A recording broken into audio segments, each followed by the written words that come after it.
Bien, en el caso de disritmias vamos a comenzar clasificando de manera general, ¿no?, que los trastornos del ritmo pueden ser regulares o irregulares, ¿no? Justamente a estos últimos, a los irregulares, se conocen con el nombre de arritmias, ¿ya? Por eso el término correcto es disritmias, ¿ya? Muy bien.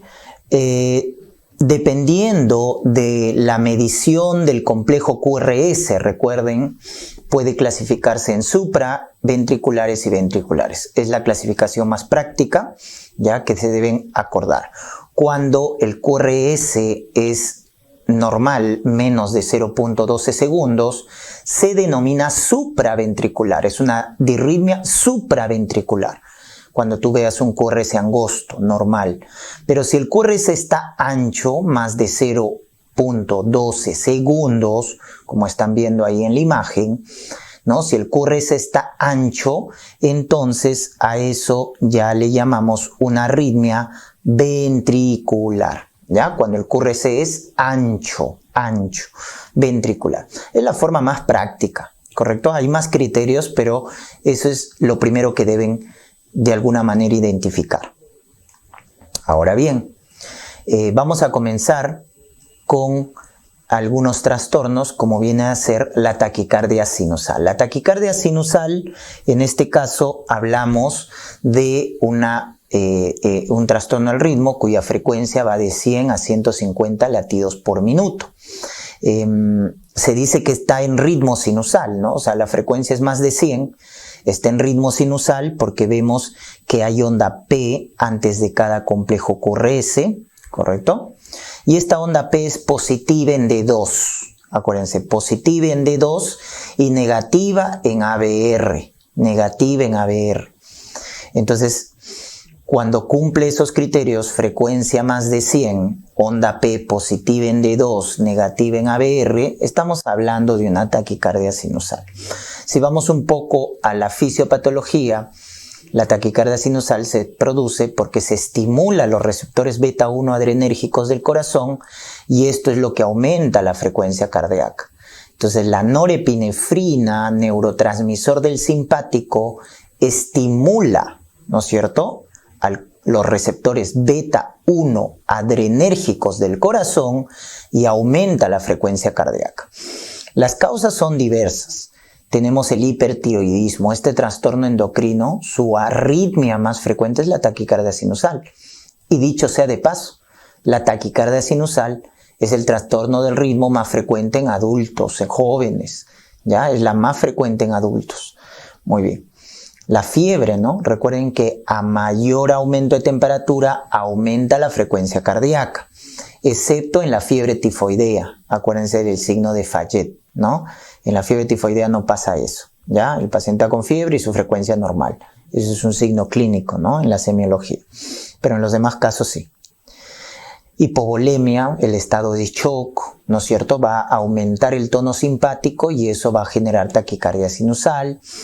Las crisis de ansiedad, la crisis del feocromocitoma.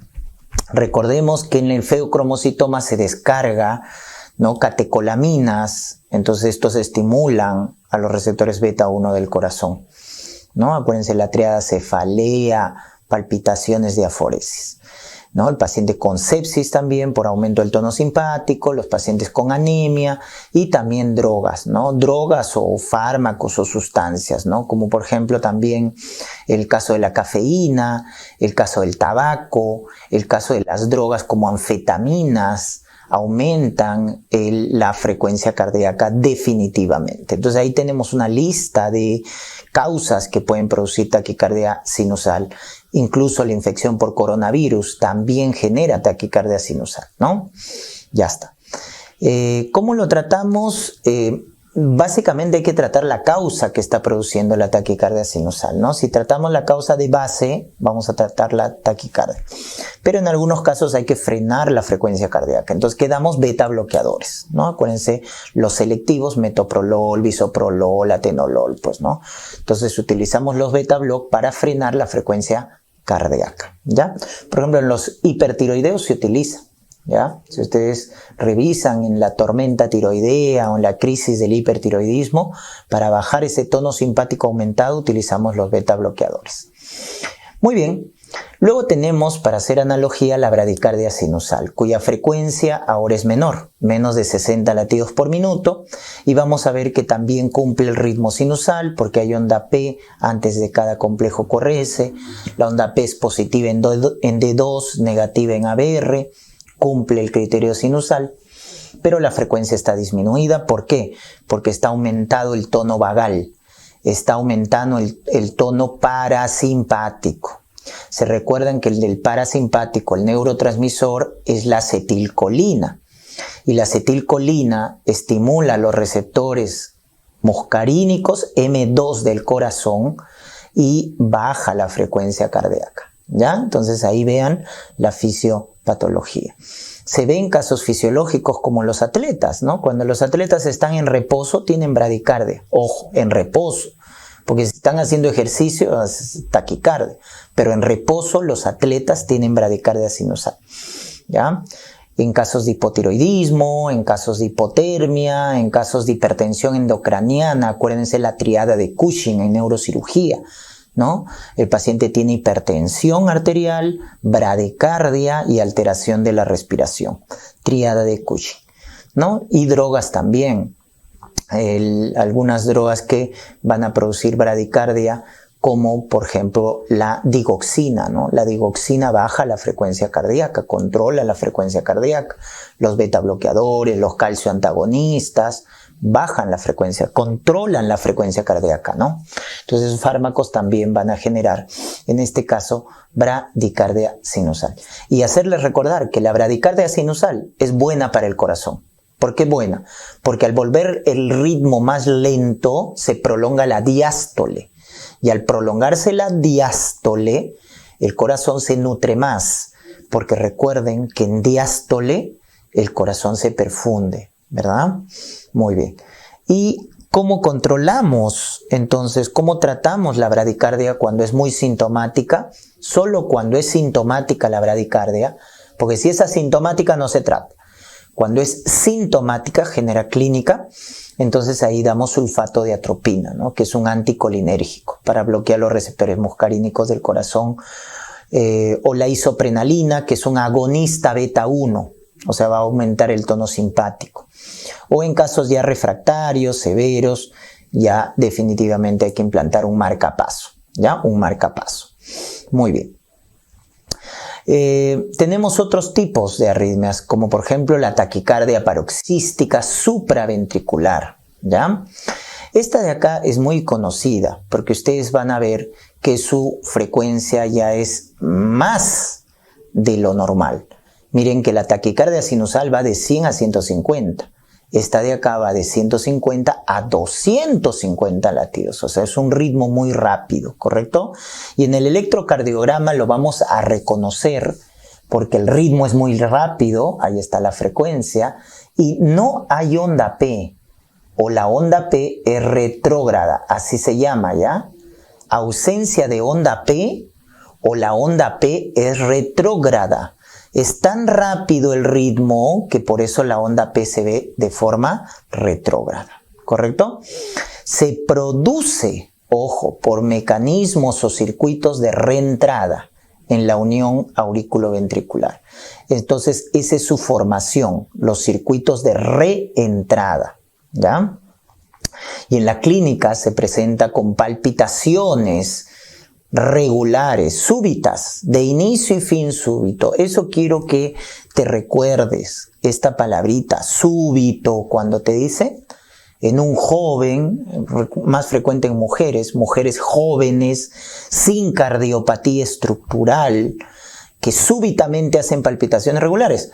Taquicardia paroxística supraventricular. Tienes que pensarlo, ¿ya? Porque la taquicardia sinusal va de menos a más.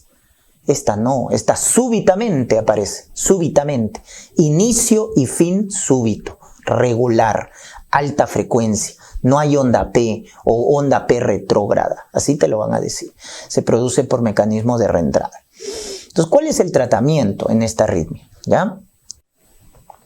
Lo primero, el 80%, responde a maniobras vagales, el 80%, lo que se conoce con el nombre de masaje del seno, ojo, del seno carotídeo, ¿ya? Entonces, en el origen de la carótida interna, hacemos el masaje del seno carotídeo como maniobra vagal, por lo cual el 80% responde, porque va a caer la frecuencia cardíaca, ya cae la frecuencia cardíaca. Cuando te digan que no responde a las maniobras vagales y te pregunten qué antiarrítmico es el de elección, es adenosina, 6 miligramos por vía endovenosa, es el antiarrítmico de elección para tratar esta taquicardia paroxística supraventricular. Alternativa, calcio antagonistas. Y cuando te digan que es refractaria, no responde, el último fármaco siempre de rescate, acuérdense en arritmias, es amiodarona.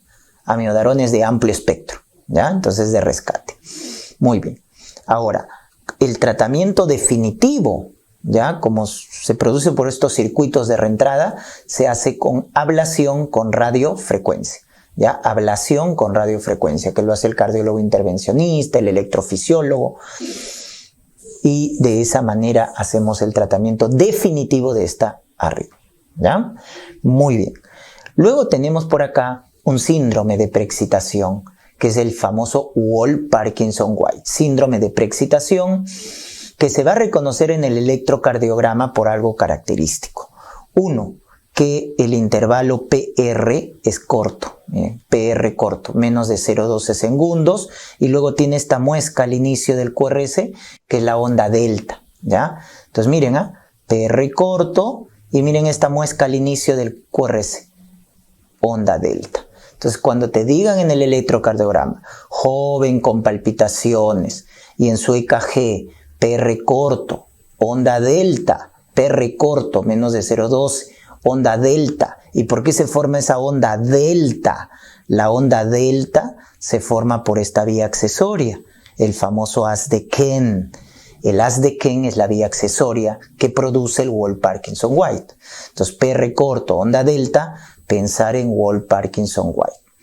Estamos. Dos tipos de conducción. Ortodrómica, que es lo más frecuente, 95%, ortodrómica, donde el complejo QRS es normal, menos de 0,12 segundos. Y antidrómica, ¿correcto? Cuando el QRS es ancho, que es el resto, ¿no? El 5%. Entonces, conducción ortodrómica se refiere a esto, ¿no? Que el impulso, recuerden, se forma en la aurícula derecha, perdón, luego baja al nodo aurículo-ventricular y luego al ventrículo y sube por la vía accesoria. Esa es la conducción ortodrómica, ¿no? Porque cae por el aurículo ventricular, sube por el haz de Kent. Cuando es lo contrario, primero pasa por la vía accesoria, luego va al ventrículo y sube por el nodo AB, miren, hace lo contrario, ¿no? A eso se llama antidrómica, ¿ya? Más o menos para que entiendan lo del circuito. Pero bueno, en resumen, entonces, si les dicen joven con palpitaciones, PR corto, onda delta, ¿no? Piensen en Wolff-Parkinson-White, ¿ya? Y hay dos tipos, ojo. La más frecuente ortodrómica, cuando en el electrocardiograma vemos complejos QRS normales. Pero si veo QRS ancho, esa es conducción antidrómica, ¿ya? En el Wolff-Parkinson-White. La clínica palpitaciones, el tratamiento es también con maniobras vagales, masaje del seno carotídeo, frenadores del nodo AB como los calcio antagonistas, no dihidropiridínicos, verapamilo, diltiazem son los de elección como antiarrítmicos. También se puede utilizar adenosina como alternativa, ¿no? Entonces en Wolff-Parkinson destaca calcio antagonistas, miren. En cambio adenosina es preferible más en taquicardia paroxística supraventricular. Pero bueno, son alternativas. Y nuevamente el tratamiento definitivo, esa vía accesoria llamada haz de Kent, la podemos eliminar mediante una ablación con radiofrecuencia. Perdón, ablación con radiofrecuencia, ¿ya? Muy bien. Y acá les quiero dar un principio universal que deben acordarse de las arritmias. Por ejemplo, si les dicen una taquicardia paroxística supraventricular o un Wall-Parkinson-White que está generando inestabilidad hemodinámica, y ojo, esto es un principio general, cualquier arritmia que genere inestabilidad hemodinámica, hipotensión, alteración del sensorio, el tratamiento ya no es fármacos, no, el tratamiento es cardioversión eléctrica, y eso es lo que debes buscar. Por eso cuando te dan un caso clínico de arritmias y te ponen que el paciente está hipotenso, ¿no? Menos de 90-60, o esta alteración del sensorio, entró en coma, estuporoso, y te dicen cuál es el tratamiento, ya te regalaron la pregunta. Porque cualquier arritmia que genere inestabilidad hemodinámica, hipotensión, alteración del sensorio, el tratamiento elección es cardioversión eléctrica. ¿Ya, doctores? Eso como principio general, ¿ah? Para taquicardia paroxística supraventricular, para Wall-Parkinson-White, para fibrilación auricular, etcétera, para cualquier arritmia que genere inestabilidad. Eso tienen que acordarse, por favor. Muy bien, seguimos. Ahora vamos a ver la arritmia más frecuente en la práctica clínica, en los pacientes hospitalizados, en los adultos mayores que tienen cardiopatía estructural. Entonces, en la práctica clínica, la arritmia más frecuente es la fibrilación auricular, ¿ya? Que se forma por dos mecanismos. Focos ectópicos en la aurícula izquierda, como estamos viendo, focos ectópicos alrededor de las venas pulmonares, y circuitos de microreentradas, Entonces, la fibrilación es un problema del automatismo, es decir, generación del impulso cardíaco, y también de la conducción, del dromotropismo. Entonces, el automatismo porque hay focos ectópicos que generan impulsos anormales.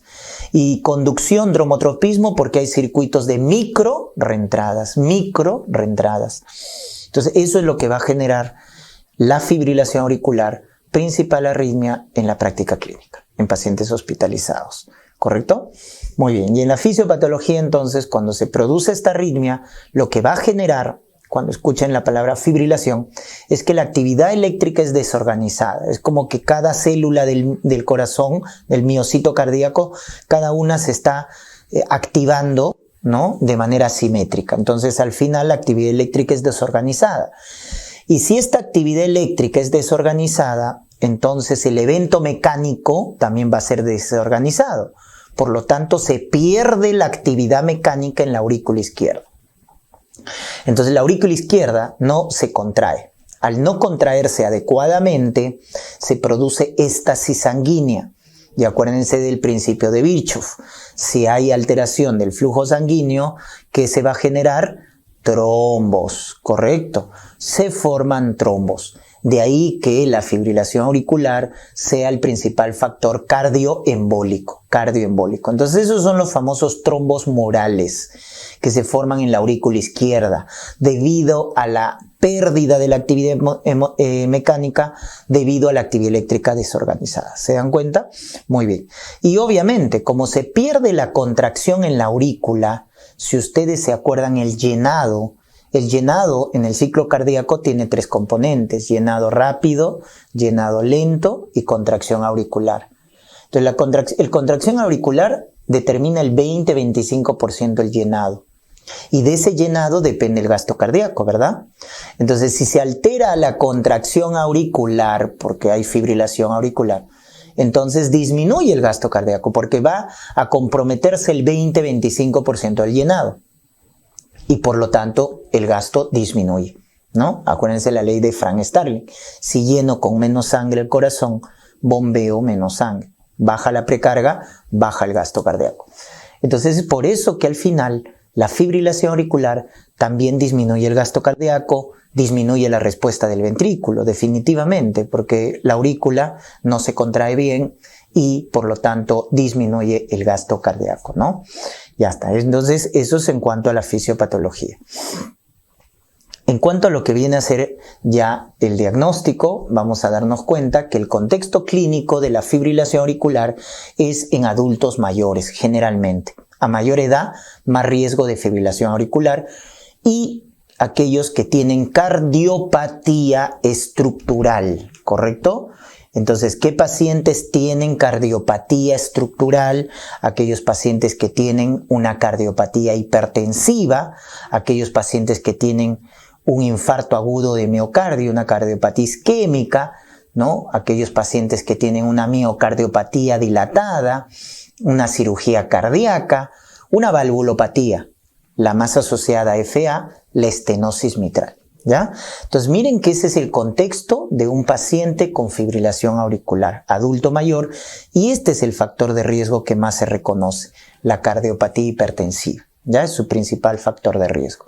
Muy bien, entonces en ese contexto es donde va a aparecer un paciente con fibrilación auricular, ¿ya?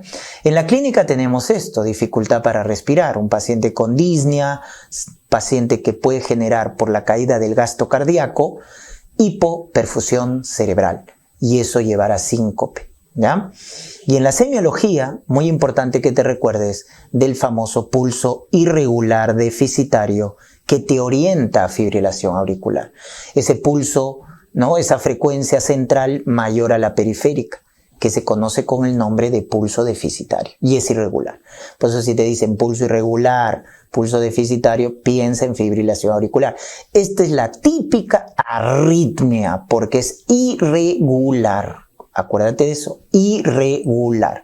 Fibrilación auricular, ¿ya? Decirles que es el principal factor cardioembólico.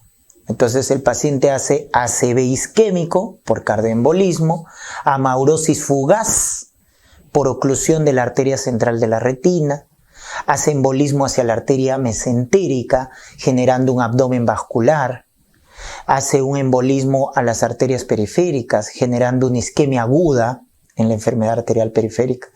Entonces siempre que vean un fenómeno de embolismo hacia el cerebro, al ojo, la retina, al intestino, al riñón, al vaso, a las arterias periféricas, siempre que vean un factor embólico, ausculten el corazón. ¿Por qué? Porque la fibrilación auricular es el principal factor cardioembólico. Entonces, si vemos que el ritmo es irregular, pulso deficitario, identifico el FA, esa arritmia es la que está produciendo el embolismo, ¿no? Entonces, muchos pacientes que tienen ACV isquémico, muchos pacientes que tienen amaurosis fugaz por la oclusión de la arteria central de la retina, su abdomen vascular por embolismo de la arteria mesentérica, su isquemia aguda, etc. Muchos de esos pacientes es porque tienen fibrilación auricular. Entonces siempre acuérdate del cardioembolismo. Factor, fibrilación auricular. Entonces de ahí también viene la clínica, ¿no? Muy bien. En el electrocardiograma, ¿cómo vamos a reconocer una fibrilación auricular? Porque es un ritmo extrasinusal. Acá sí no vas a ver onda P. Acá no hay onda P. Pues es un ritmo extrasinusal. En vez de onda P, ves estas ondas pequeñitas, minúsculas, llamadas ondas F minúsculas, ¿correcto? Y si te das cuenta, la frecuencia va a ser alta y la distancia entre QRS y QRS, miren, es diferente. Entonces los QRS son irregulares. Entonces siempre acuérdate esa ausencia de onda P, onda F minúscula, irregular, te están hablando de la fibrilación auricular. Principal factor cardioembólico, acuérdense. Luego tenemos acá lo que viene a ser el tratamiento, ¿ya? Entonces, cuando te dan un caso de fibrilación auricular, de FA, lo primero es ver cómo está la estabilidad hemodinámica, ¿no? Si el paciente está inestable, o sea, paciente hipotenso, paciente con alteración del sensorio, entonces si está inestable hemodinámicamente, ya hemos dicho el principio general, cardioversión eléctrica, olvídate de los fármacos, ¿ah? Cuando esté inestable, cardioversión eléctrica, ¿correcto? Muy bien. Pero en el otro contexto, si el paciente está estable, ¿no es cierto? Hemodinámicamente está tranquilo, entonces ¿qué hacemos en el FA? Lo primero es controlar la frecuencia cardíaca. ¿Y con quién vamos a controlar la frecuencia cardíaca?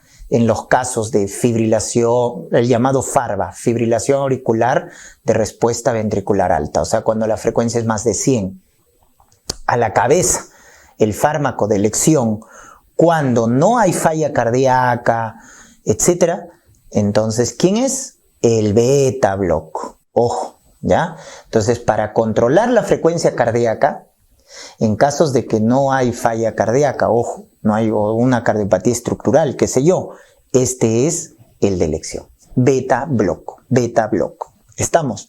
Metoprolol, bisoprolol, carvedilol, etc. Beta block es el de elección para controlar la frecuencia cardíaca en FA. O sea, de lo que está más de 100 su frecuencia, bajar la frecuencia cardíaca, ¿correcto? Muy bien. La alternativa, ¿no? Cuando no puedas utilizar beta block, siempre, ¿quién va a estar bajo la manga?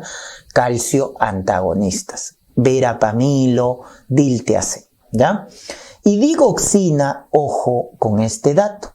¿Cuándo vamos a dar digoxina para controlar la frecuencia cardíaca?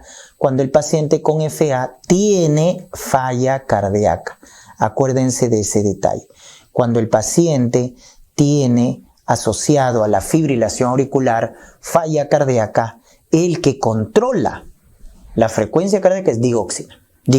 Ese es el dato que tienen que recordarse. Ya está.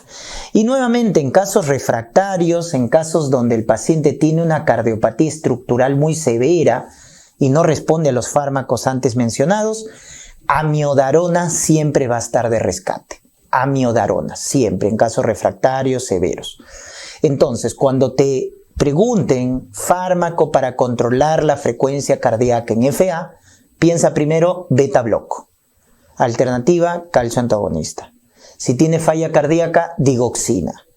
Y en casos refractarios severos donde no responde a nada, amiodarona de rescate. ¿Se dan cuenta? Así deben razonar. Muy bien. Luego viene, al final, es el control del ritmo cardíaco. Entonces, lo que hemos visto hasta acá es el control de la frecuencia cardíaca. Ojo, ¿ya? Control del ritmo es volver al paciente que estaba en ritmo extrasinusal, tratar de volverlo a ritmo sinusal. Eso es control del ritmo, ¿ya? Entonces, ese control del ritmo, dependiendo cuánto tiempo tiene el paciente su FA. Si tiene menos de 48 o más de 48 horas. ¿Por qué es la diferencia? Si el paciente con FA tiene más de 2 días con esta arritmia, lo más probable es que ya se ha formado un trombo en la aurícula izquierda. ¿Se acuerdan? El trombo mural. Entonces, cuando el paciente tiene más de 48 horas, ojo, debes anticoagular 2 a 3 semanas previas a control del ritmo. ¿Correcto? Previo al control del ritmo, anticoagulas 2 o 3 semanas. Cuando el paciente tiene más de 48 horas. Porque ya se formó un trombo mural en la aurícula izquierda. Porque si tiene menos de 48 horas, no es necesario anticoagular. De frente hacemos la famosa cardioversión farmacológica. Eso es control del ritmo. Cardioversión farmacológica. O sea, volverlo ritmo extrasinusal a ritmo sinusal. ¿Correcto? ¿Y cuáles son los fármacos que hacen cardioversión farmacológica? Normalmente acá, si el paciente no tiene falla cardíaca, flecainida, propafenona, que pertenecen al grupo de los antiarrítmicos 1C, bloqueadores de canales de sodio. Y en casos refractarios severos, nuevamente, amiodarona, siempre en casos refractarios severos donde no hay respuesta o donde el paciente tiene una cardiopatía estructural muy severa. ¿Ya? Muy bien. Y finalmente, después de haber hecho la cardioversión farmacológica, anticoagulo 2 a 3 semanas. Porque siempre después de cada cardioversión hay que anticoagular, porque le estás cambiando el ritmo al corazón. O sea, al cambiarle el ritmo, en segundos el corazón se paraliza y se pueden formar trombos. Por eso que se anticoagula después de toda cardioversión. ¿Correcto? Muy bien. Entonces, eso tengan en cuenta. Doctor, miren, en resumen, ojo, lo más importante, no quiero complicarles la vida, pero quiero que entiendan el concepto. Entonces, ¿de dónde parte siempre primero? Te dan un caso de fibrilación auricular. ¿Qué es lo primero que debes ver? cómo está la presión arterial y cómo está el sensorio. Doctor, está inestable, cardioversión eléctrica, te ahorraste y ganas tiempo.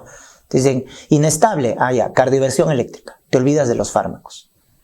En cambio, si está estable, entonces ahí sí. Ya, doctor, ¿qué hago primero? ¿Frecuencia o ritmo? No, primero la frecuencia cardíaca, porque seguro el paciente tiene su frecuencia más de 100. Entonces debes controlar su frecuencia cardíaca, es lo primero. ¿Con qué? Beta block. Alternativa, no hay beta block, doctor, calcio antagonista. Doctor, además de FA tiene falla cardíaca, digoxina. Doctor, no ha respondido a nada, ya le dimos todo, amiodarona. ¿Se dan cuenta? De esa manera deben razonar. Y lo último, y en algunos casos, no en todos, se controla el ritmo cardíaco. O sea, la cardioversión, volverlo de ritmo extrasinusal a ritmo sinusal. Eso es lo último que se hace.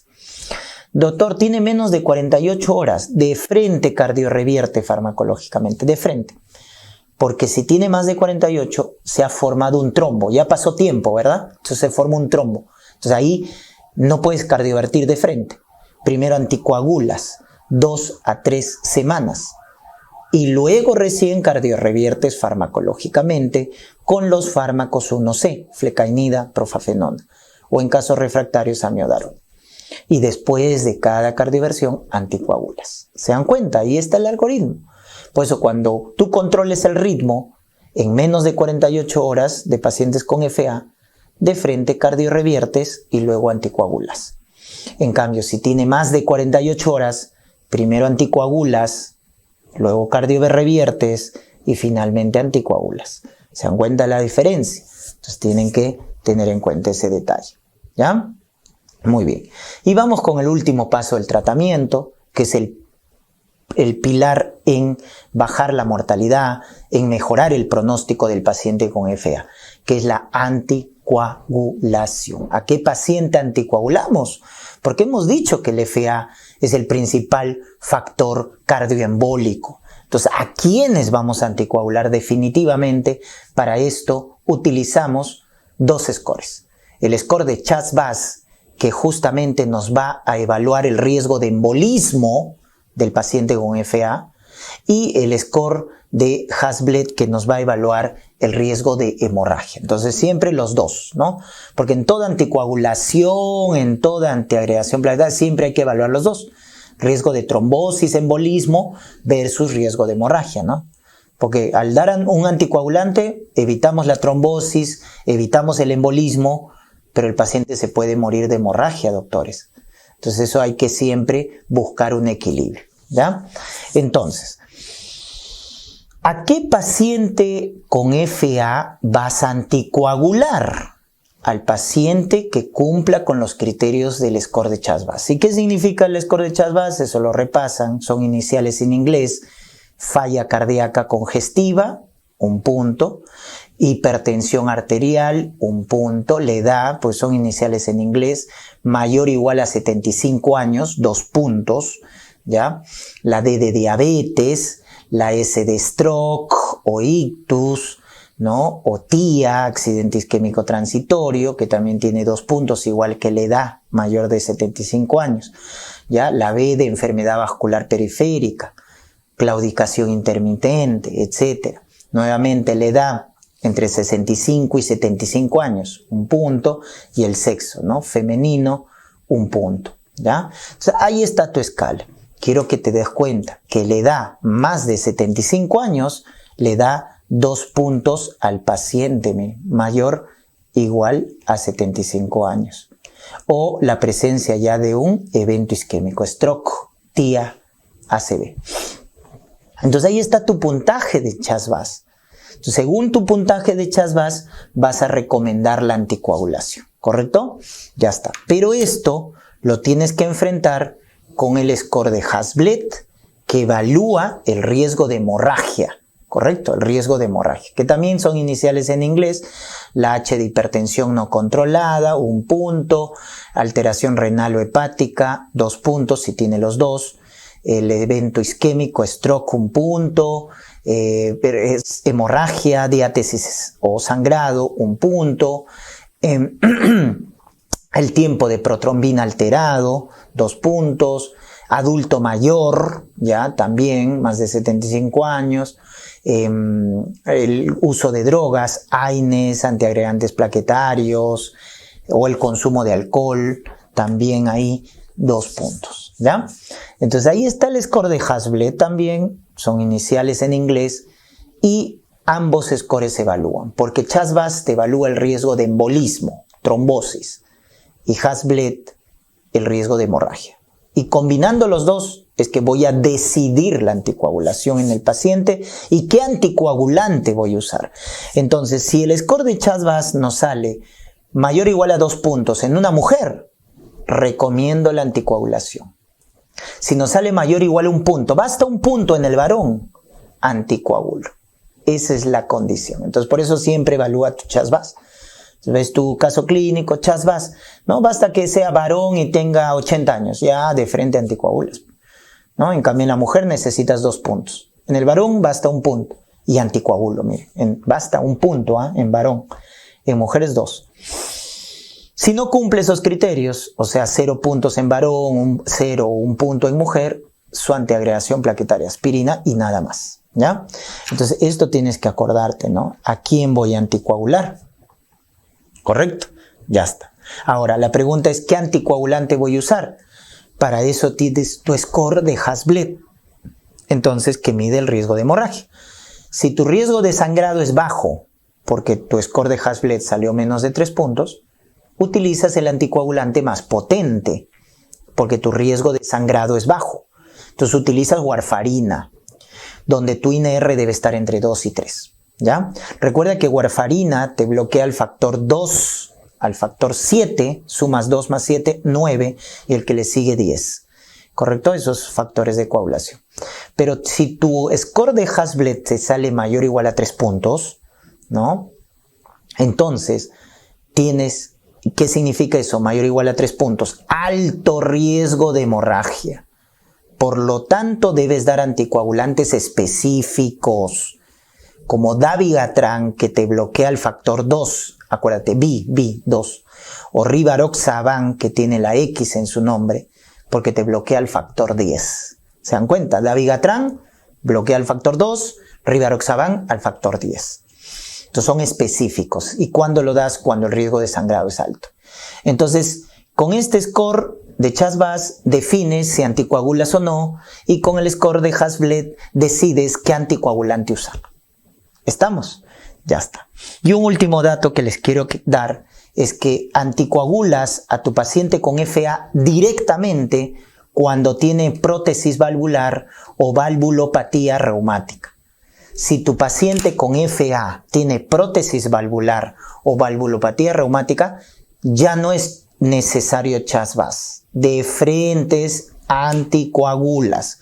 Cuando tienes estos factores, de frente anticoagulas. Ya no necesitas evaluar tu score de CHA2-VAS, por si acaso, ¿ya? Muy bien, entonces ese es el manejo, ¿no? Entonces, como hemos visto en el FA, tienes control de la frecuencia cardíaca, control del ritmo, que es la cardioversión, y la anticoagulación. Siempre tienes que recordar esos componentes en el manejo del paciente con FA. Muy bien. El flúter auricular definitivamente es prima hermana de la fibrilación auricular, porque es un ritmo extrasinusal, ¿ya? El ritmo es rápido como la fibrilación auricular, 250, 350. Y les digo prima hermana porque es ritmo extrasinusal, ya que tiene ausencia de onda P. En vez de onda P hay ondas F mayúsculas, cuya conducción más frecuente es de 2 a 1. O sea, la aurícula se contrae como 2 y el ventrículo como 1. Pero ojo, son ondas F mayúsculas que forman las llamadas ondas de serrucho, así se les llama, ondas de serrucho, y que se producen por circuitos de macrorreentradas, mientras que en la fibrilación auricular eran microrreentradas, por eso la F minúscula, acá son macrorreentradas, por eso la F mayúscula. Y la gran diferencia con el FA es que la distancia entre los QRS son iguales, son regulares. En cambio, la fibrilación es irregular, acuérdense, irregular, ¿ya? Muy bien. Y la respuesta ventricular, igual, si es más de 100 es una respuesta no controlada, alta, menos de 100 controlada. Y el manejo es igual a la fibrilación auricular. ¿Estamos? Es igual. El flúter auricular o aleteo auricular también llamado se presenta en adultos mayores con cardiopatía estructural y hay que controlar la frecuencia cardíaca, el ritmo, hay que anticoagular porque también generan cardioembolismo. Entonces lo mismo que fibrilación en cuanto a manejo. Vamos con los bloqueos auriculoventriculares. ¿Cuándo vamos a sospechar un bloqueo AB? Cuando en tu intervalo PR está prolongado. ¿Cuánto mide tu intervalo PR normal? De 0,12 a 0,20 segundos. Entonces, cuando tu intervalo PR mide más de 0,20 segundos, piensa en bloqueo AB, que se clasifica en primer grado cuando simplemente es una conducción lenta. Porque miren, después de cada onda P hay su QRS, onda P, QRS, onda P, QRS, miren, ¿no? Entonces, solo que el intervalo PR está largo, más de 0,20. Pero siempre después de cada onda P hay un complejo QRS. Entonces, acá lo que pasa es que la conducción es lenta, nada más. Ese es el bloqueo de primer grado, por estímulo vagal, etc. ¿Ya? El de segundo grado ya tiene dos tipos, MOVITS 1 y MOVITS 2. En el de segundo grado ya es un verdadero bloqueo, porque si se dan cuenta acá, miren, onda P, QRS, onda P, QRS, onda P, QRS, y acá ya esta onda P está perdida, porque no se continúa de un QRS, ¿ya? Pero quiero que vean acá la imagen, miren cómo el PR va creciendo, 0,24, 0,28, 0,32. Eso se conoce con el nombre de fenómeno de Wenckebach, porque el PR va creciendo progresivamente. Eso se llama fenómeno de Wenckebach, que lo vemos en el bloqueo de segundo grado, MOVITS 1. MOVITS 1, ¿correcto? Se produce por un infarto de cara inferior, intoxicación por digoxina, uso de beta bloqueadores, perdón, o por estímulo vagal, ¿correcto? Por estímulo vagal. Muy bien, entonces ese es el de segundo grado MOVITS 1 y miren la diferencia con el de el segundo grado MOVITS 2. Acá miren P, QRS, acá la onda P ya se perdió, no se continúa de un QRS y miren, el PR es largo pero constante, esa es la diferencia, el PR es constante, no crece progresivamente como en MOVITS 1, acá el PR es largo, constante y ese es el MOVITS 2, que se produce en casos ya más graves, como el infarto de cara anteroseptal. Infarto de cara anteroseptal genera bloqueo de segundo grado MOVITS 2. En cambio, el de cara inferior, MOVITS 1. ¿No? Vean la diferencia. Y el de tercer grado ya es el bloqueo completo. Acá la aurícula y ventrículo están divorciados. Y te vas a dar cuenta porque hay más ondas P que complejos QRS. Entonces, si tú cuentas, ¿no? Acá hay una onda P, otra onda P, otra onda P, otra onda P, otra onda P. Miren, en este complejo hay 5 ondas P. ¿Y cuántos QRS? 1, 2. Cuando tú veas en un ciclo más ondas P que QRS, eso es bloqueo de tercer grado. Está disociado la aurícula del ventrículo. Y en el pulso venoso yugular en semiología, acuérdense que produce la onda A cañón. Onda A cañón. El bloqueo de tercer grado, bloqueo completo. ¿Ya? Entonces, esos son los tipos de bloqueo auriculoventricular que tienen que acordarse. El de primer grado es una conducción lenta. El de segundo grado ya es un verdadero bloqueo. El MOVITS 1, crecimiento progresivo del PR y se bloquea, fenómeno de Wenckebach. Y en el MOVITS 2, el PR es largo, constante. ¿Ya? Y el de tercer grado ya es el bloqueo completo. Tratamiento se necesita a partir del MOVITS 2 y del tercer grado, colocación de marcapaso cardíaco. MOVITS 2 de segundo grado y bloqueo de tercer grado necesitan colocación de marcapaso. Ese es el tratamiento que deben recordar. Muy bien.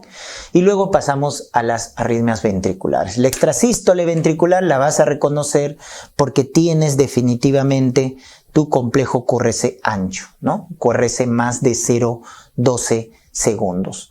Las extrasístoles ventriculares pueden tener riesgo de muerte súbita en pacientes que han tenido infarto agudo de miocardio. ¿ya? Infarto agudo de miocardio. Porque si el paciente no tiene una cardiopatía de fondo, no tiene mayor pronóstico la extrasístole ventricular, o sea, no aumenta el riesgo de muerte. Entonces, ¿dónde es grave la extrasístole ventricular? Cuando el paciente tiene antecedente de infarto agudo de miocardio. También es la arritmia más frecuente que se produce en la intoxicación por digoxina, ¿ya? El famoso pulso bigeminado. El pulso bigeminado, porque son en grupo de 2 las extrasístoles ventriculares, es la arritmia más frecuente producida por la intoxicación por digoxina. Acuérdense. ¿Cómo los tratamos? Con beta bloqueadores, la betalol, metoprolol, etc. Y en casos también antiguos, por ahí el banco de preguntas histórico, también van a encontrar lidocaína. Lidocaína es un antiarrítmico, pero ojo para arritmias ventriculares, Eso hay que tenerlo, por favor, claro, ¿ya? Muy bien. Tenemos la taquicardia ventricular. Definitivamente la taquicardia ventricular es cuando tú juntas varias extrasístoles ventriculares, miren, juntas, y la frecuencia es más de 100, ¿no es cierto?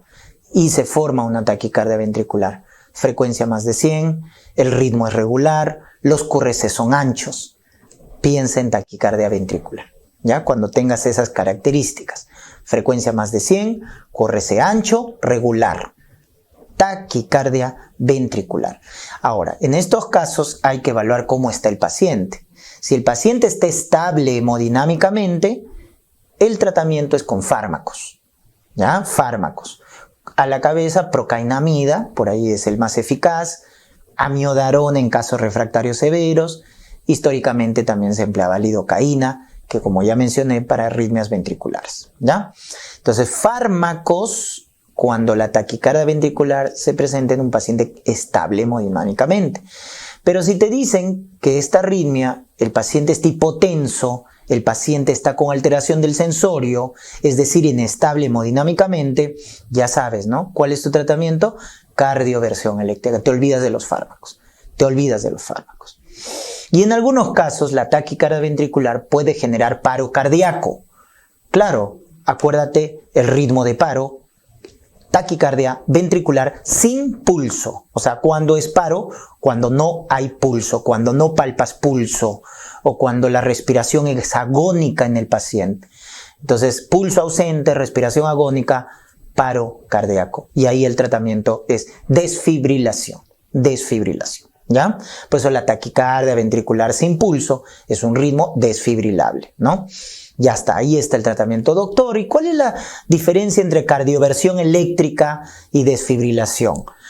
Que la cardioversión eléctrica es sincrónica.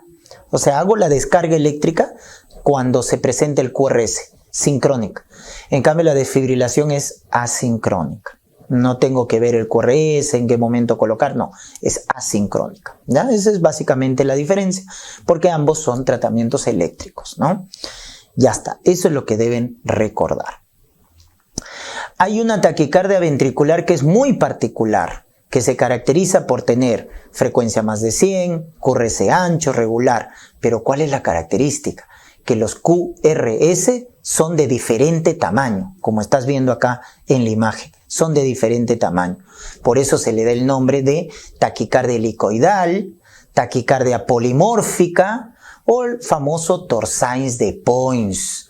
Sí, doctores, el Torsades de Poinz es una taquicardia ventricular polimórfica, porque los QRS son de diferente tamaño.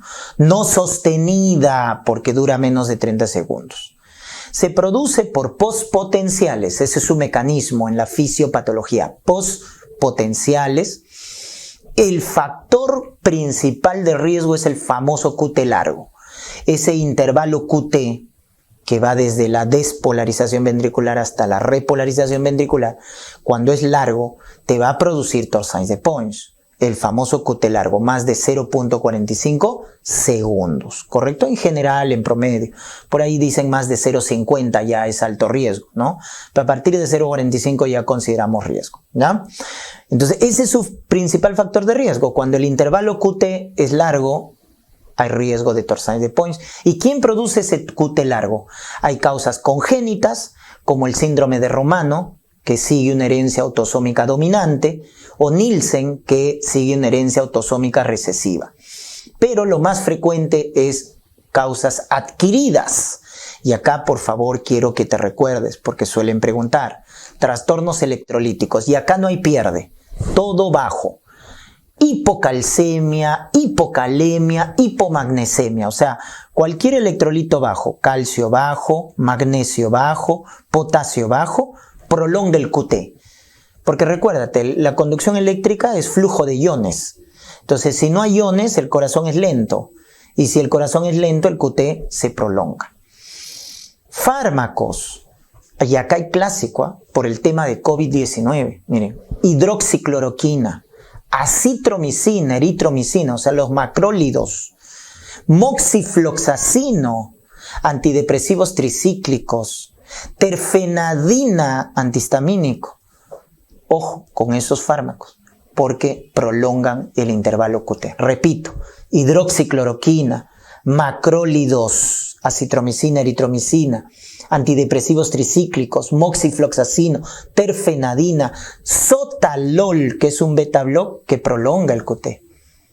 Insecticidas como organofosforados, carbamatos y por ahí algunas arritmias, sobre todo las ventriculares, ¿no? Que pueden desembocar en un Torsades de Points, ¿ya? Muy bien, eso hay que tenerlo en cuenta entonces, las causas que prolongan el intervalo QT. El tratamiento, si el paciente está estable, fármaco, sulfato de magnesio, cuando la causa del Torsades de Points es adquirida, porque si la causa del Torsades de Points es congénita, se da beta bloqueadores. Entonces, para la causa adquirida, sulfato de magnesio. Para la causa congénita, beta bloqueadores. Obviamente, si el paciente está inestable hemodinámicamente, ¿cuál es el tratamiento? Repítanlo ustedes.